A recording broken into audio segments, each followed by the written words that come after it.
Thousands of migrant workers from UP, Bihar, West Bengal and other states found themselves jobless amid the 21-day lockdown called by the Indian government. With food and money running out, and landlords evicting them from their accommodations or in many cases, with no roof over their heads in the first place, these migrant labourers saw it fit to return home.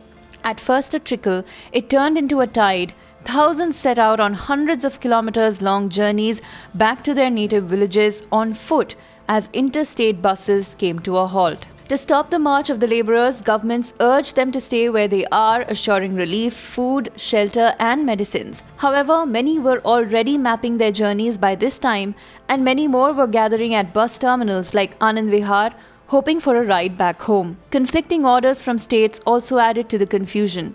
While on one hand, state governments of Delhi and UP said they will bear the cost of migrant labourers and set up facilities to accommodate them during the 21-day lockdown, on the other hand, they also arranged buses to take them to state borders and from there onward to their native villages. This swelled the numbers of migrants looking for a means to leave the city. As chaos and confusion reigned, the centre gave clear instructions on Sunday ordering states to seal borders, curbing movement of the migrants, and at the same time ordering states to set up relief camps for all the needy, including workers, in their areas. As states rushed to make arrangements, the centre also ordered landlords to forego rent from these class of workers for 1 month, failing which action will be taken against them.